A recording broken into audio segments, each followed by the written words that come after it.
Olá, sejam bem-vindos ao TV Infância, o programa que dá voz à criança, discutindo os temas nas áreas da educação, da saúde e da cultura. E hoje com uma convidada mais do que especial, a doutora Vera Melis, que vai discutir conosco o tema Reggio Emília. Esse tema tão interessante que muitas pessoas, inclusive, já me pediram para discutir esse tema aqui no programa. E agora a doutora Vera Melis, que é pedagoga, mestre, doutora em educação, pós-doutora, internacionalmente conhecida, vem nos brindar aqui com o seu conhecimento, com seus muitos anos de experiência nesse assunto de Reggio Emília e outros vários da educação também. E eu vou começar pedindo para ela contar um pouco para nós a história profissional dela, como que ela chegou na Reggio Emília e o trabalho dela, que contribui imensamente com o trabalho das crianças do nosso país, dos professores, das escolas. Então, Vera, o TV Infância agradece imensamente a sua presença aqui. É uma honra muito grande para mim, Cirlândia, para a TV Guarulhos, para a TV Infância, ter você uma pessoa tão renomada nesse assunto. Obrigada. Muito obrigada mesmo por estar aqui conosco e conte-nos um pouco sobre a sua história profissional.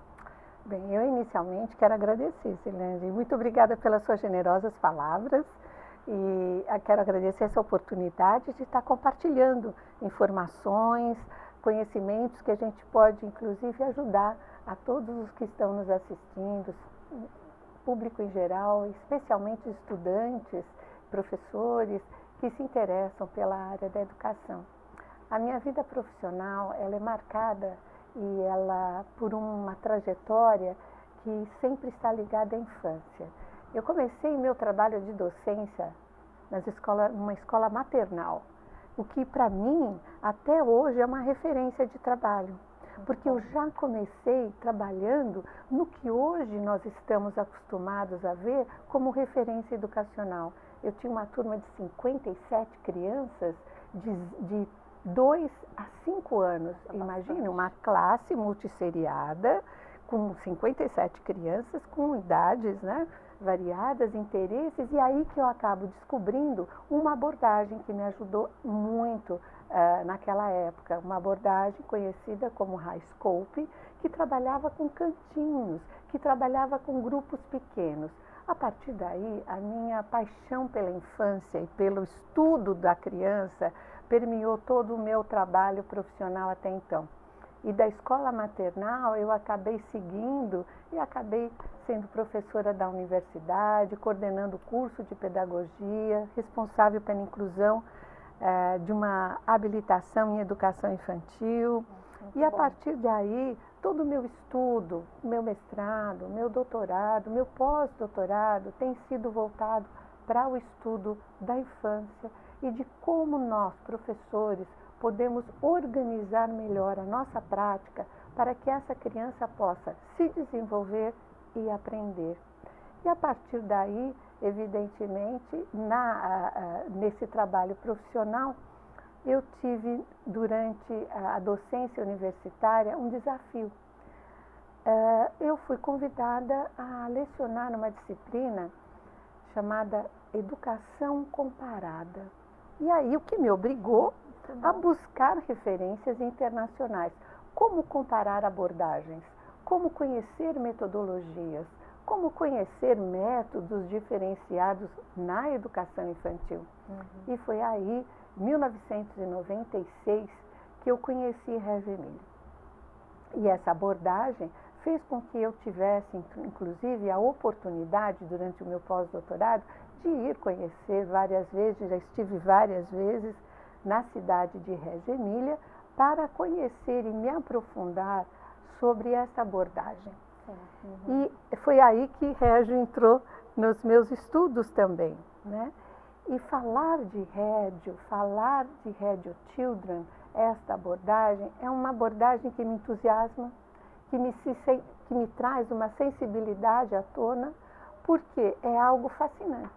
É fascinante de vermos o trabalho em Reggio Emília e é fascinante também reconhecer como essa abordagem, ela sintetiza, ela estrutura, ela agrega tudo o que nós, professores, acreditamos que é o melhor para a infância. Então é por isso que é tão gostoso falar sobre essa abordagem. E desde que ela entrou na minha vida, evidentemente eu cada vez mais estudo e percebo outras experiências similares. Essa abordagem que tem já se ramificou por muitos países, né? Graças a uma entrevista da Newsweek há muitas décadas atrás, e que mostrou que educação, sim, educação infantil dá certo, e uma educação de qualidade é uma referência que todos nós devemos conhecer.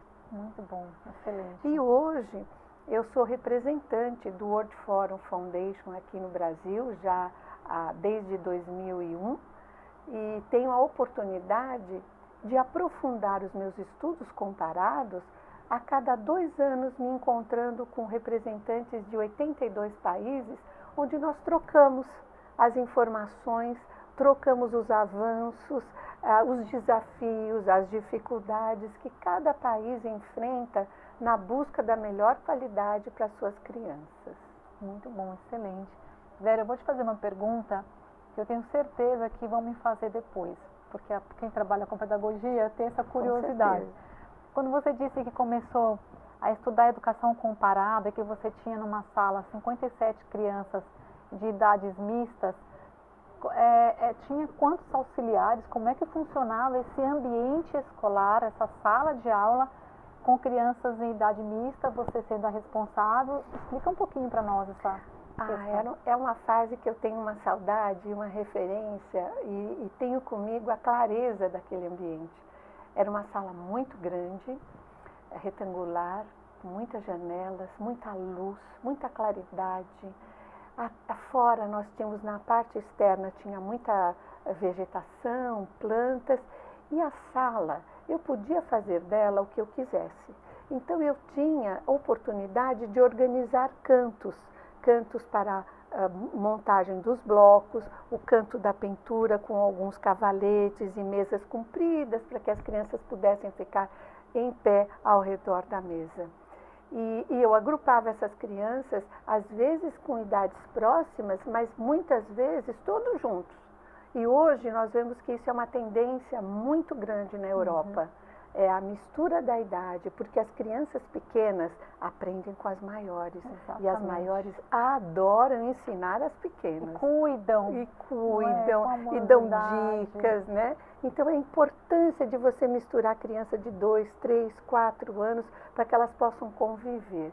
Eu tinha uma auxiliar, e essa auxiliar me dava o suporte, o apoio na organização dos materiais, mas eu é que trabalhava com as crianças na organização do dia, e as crianças já iam se separando, usando um pouquinho a técnica de Freinet, onde os grupos escolhiam o que eles queriam fazer, onde as crianças queriam aproveitar o dia, e tinha os momentos individuais nos pequenos grupos e os momentos coletivos, né? E eu vejo isso, eu até vou dar a data para vocês. Isso ocorreu em 1970. Eu era uma jovem que estava acabando o magistério e tinha muita vontade de lecionar. E ganhei essa oportunidade com a escola que eles chamavam de sala maternal, mas na verdade era maternal, pré, tudo meio junto, né?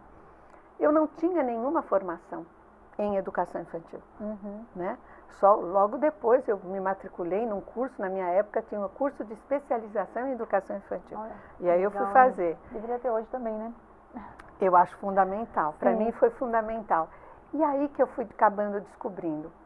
Eu sinto que no decorrer de 70, da década de 70 para cá, a educação infantil perdeu essa beleza, né? Ela acabou passando por um momento muito tecnicista, muito compensatório, muito antecipatório também, querendo trazer algo do ensino fundamental para a educação infantil. E hoje, felizmente, no final do século XX, começo do século XXI, nós temos a volta, o retorno. o retorno agora, dos cantos, o retorno das salas mistas, a autonomia do professor, né? A arte presente, né? Sem tanto essa preocupação em avançar, em antecipar aprendizagens, né? Porque antecipar a aprendizagem é antecipar um fracasso. Então, o respeito à infância. Então, esse programa tão importante, Silane, de trabalhar esse tempo de infância, que é único e que passa rápido. Sim, muito rápido. Muito rápido. Nós vamos ter depois muitos anos para ficar na idade jovem e muitos anos ainda para a idade adulta. Mas a infância ela é muito curta e nós devemos dar a essas crianças o máximo de oportunidades, criando oportunidades para que elas possam vivê-la intensamente. Né? Sim. E tem uma questão interessante, Vera, que você traz na sua fala, o prazer seu em estar, né, ver como oportunidade esse momento das crianças, mesmo sem você ter tido um curso ou uma experiência anterior, mas você foi buscar. E uma coisa interessante, essa liberdade de você como professora ter a autonomia também, e o conhecimento, o interesse e o desprendimento de desbravar isso, né? E trazer esses outros movimentos para dentro da sala de aula e saber claramente qual é o seu papel como professor ali com essas crianças. Isso é muito importante. Sem dúvida. E você citou do programa, uma das principais questões pelas quais esse programa existe é porque a criança precisa ter voz. Porque a criança não tem voz. Eu sei que em rádio ela tem muita voz, eu sei que no seu posicionamento. E como que a gente dá voz para as crianças? Mas para dar até para a gente escutar uma criança, ou para a gente não nem mesmo a voz, quando a gente fala a voz, eu não estou me referindo à palavra em si, mas estou me referindo à atitude, ao comportamento que a criança precisa ter esse tempo, precisa ter esse olhar sensível para que a gente consiga ouvir essa criança, mesmo que não seja com o som. Né? E aí precisa de um preparo, os professores precisam de um preparo para isso. E esse nosso diálogo, esse tema que a gente está discutindo aqui, com certeza ele vai dar muita voz para as crianças, porque o que dá voz para as crianças não é apenas a audição, mas é principalmente a atitude do adulto perante essas crianças. Isso, é colocar a criança no centro da sua prática. Exatamente. Né? Ou, às vezes, dar a oportunidade a ela de fazer escolhas, ajudá-las a tomar iniciativas, né?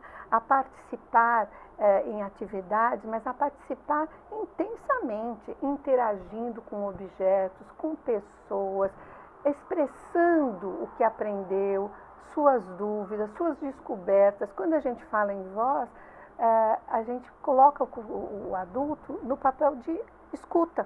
Sim. Né? Então, a escuta em rádio, por exemplo, que é abordar a pedagogia da escuta, é uma das características da abordagem regiana de educação. E o que quer dizer escuta? Né? A escuta é você estar disponível inteiramente para ver o que aquela criança está descobrindo, o que ela está experimentando, o que ela está sentindo. Às vezes a criança expressa por uma palavra, por um olhar, por um gesto. E aí o que eu faço com isso? Essa minha escuta faz com que eu perceba essa situação e reorganize a prática, apresente novos materiais, direcione uma pergunta, ou seja, eu estou totalmente disponível para a criança. Né? E é claro que tudo que eu organizo para a criança tem uma intencionalidade, não é solto. Né? Eu organizo oportunidades de forma intencional, mas não adianta só organizar e deixar com que a criança explore. Eu tenho que estar atenta, observando, escutando, né? Ouvindo, percebendo e a partir daí organizando cada vez mais. E a criança, ela vai nos dando dicas, né? E aí a nossa prática vai se enriquecendo. E a riqueza da educação da infância exatamente acontece nesse momento, quando nós percebemos o quanto a criança é competente, quanto ela é rica de ideias, de emoções, curiosa, questionadora.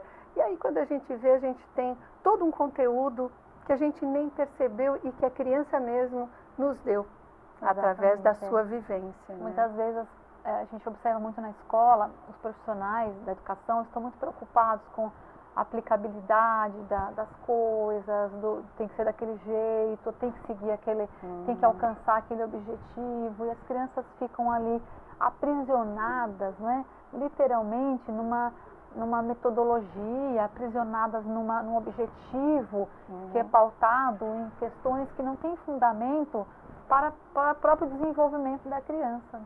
E isso é muito triste, pensando na relação da criança com o mundo, né? E é um desafio para o professor.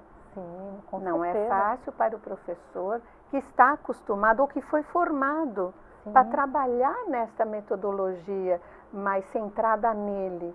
Você deslocar a atenção do seu trabalho docente para a criança é um exercício, porque você tem que estar aberto aos imprevistos que a criança traz, a uma fala inusitada, né?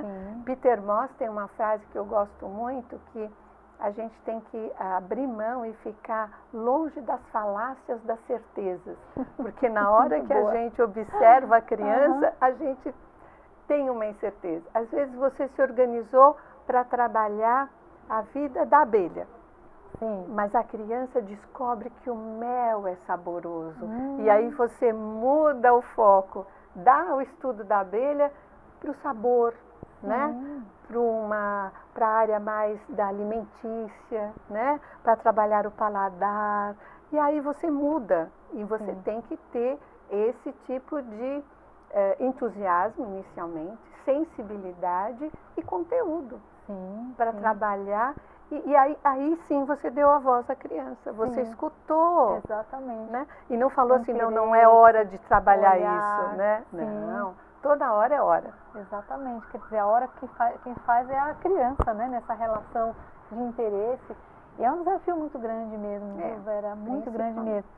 Agora, só para a gente organizar, o que significa, o que é, como que funciona a abordagem Reggio Emília? Quando a gente diz abordagem Reggio Emília, do que a gente está falando?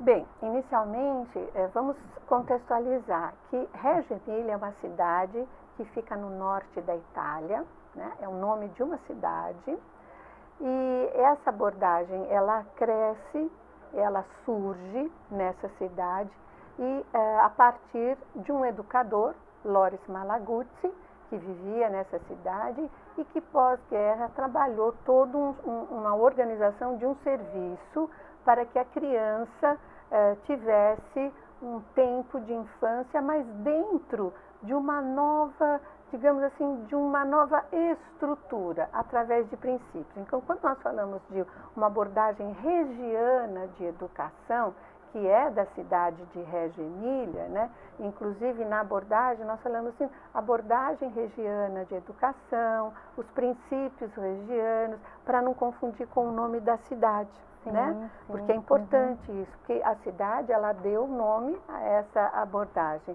Ela é caracterizada por alguns princípios, né? Uma concepção de criança ativa, curiosa, uma concepção de criança competente, a concepção de um currículo emergente, que ele vai acontecendo, ele tem uma estrutura, uma intencionalidade, mas ele respeita o interesse da criança. Tem um planejamento, mas olha para a realidade.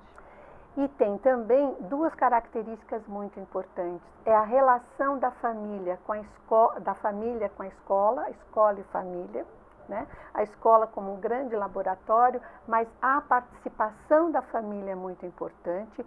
O ateliê, que é, na verdade, a presença das 100 linguagens da criança, o respeito às 100 linguagens da criança, que é um grande poema, uma metáfora linda que Loris Malaguzzi escreveu, e a documentação pedagógica. Então, esses princípios, eles caracterizam a abordagem regiana, né? Ótimo. Agora, ela, é importante dizer, viu, Silândia, que ela não foi alguma coisa que totalmente inovadora, que surgiu do nada, não. Loris Malaguzzi, para fazer essa pedagogia, ele estudou vários autores. Sim. Né? E sabe que na Itália nós temos grandes referências, sim, como Maria Montessori. Né? Ele estudou Montessori, estudou M. Pickler, estudou Freinet e tantos outros educadores, né? Para conseguir extrair da corrente socio-interacionista, digamos assim, os princípios que estariam norteando uma estrutura educacional que aconteceria na escola. Sim, né? Muito bom. Ou seja, né, a Loris ele foi a fundo aí e trouxe essa visão tão contextualizada, tão importante desses outros autores que ele bebeu da fonte, para uma visão de criança dentro de um contexto também daquela cidade, daquela cultura, da importância da família e assim por diante. Né? Então, realmente, uma contribuição fundamental desse grande pedagogo. Sim, sem dúvida.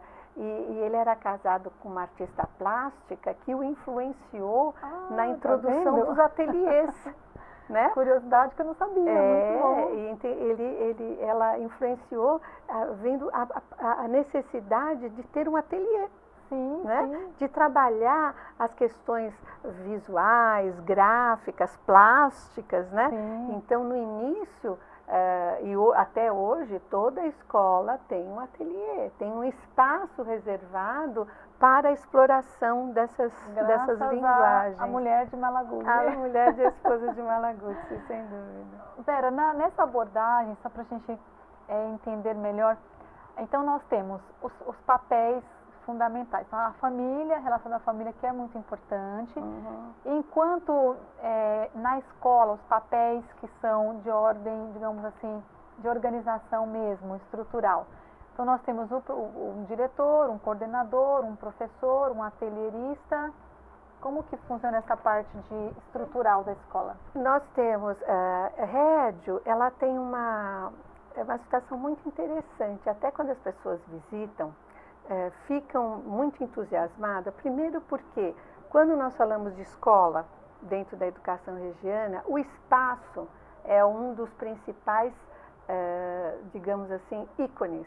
Né? A organização do espaço e os elementos que o espaço oferece para que haja essa educação, luz, calor, né?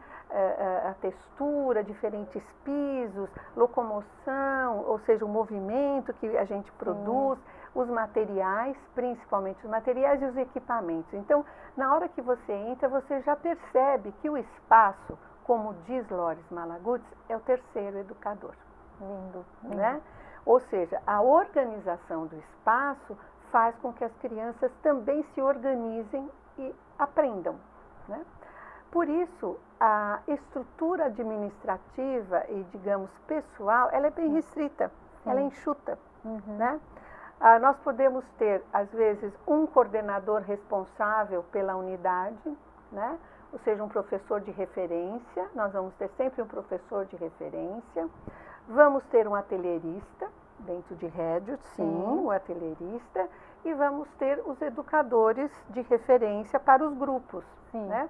E um coordenador geral que orienta, que organiza, que ajuda. Nós vamos ter a cozinha, né? Que vai oferecer então a alimentação à criança, mas nós não temos em Reggio essa estrutura que nós temos aqui no Brasil, Silândia. Diretor, vice-diretor, coordenador, professor, auxiliar, não. Vigia, porteiro. O foco é a criança. Então, o investimento é no espaço para que essa criança possa aprender e se desenvolver.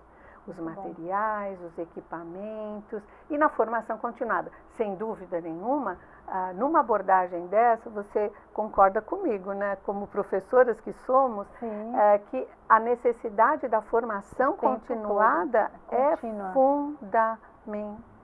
Ninguém aprende, por exemplo, a fazer documentação pedagógica, que é uma das características de Reggio, de um dia para o outro. É preciso um exercício, muita observação, muita recriação, muito estudo. estudo, muito exercício de narrativa, até que saia um trabalho esteticamente correto e dando as informações necessárias, né? Sim, então, muito bom. É nesse sentido, não é a equipe é enxuta, né? Porque todos ali trabalham num espaço que é um espaço compartilhado por todas as crianças. Em Régio, as crianças têm os seus grupos por faixa etária também, né? Para que eles possam trabalhar melhor e desenvolver os projetos. Mas sempre nós vamos ter um professor de referência para a turma e um atelierista, um coordenador que vai dar conta. Às vezes você chega na escola, a administração, porque já é uma política pública desde 1964, Silene. Nossa, que legal, hein? É política pública. E você vê, mudaram-se prefeitos e prefeitos, mas não mudou.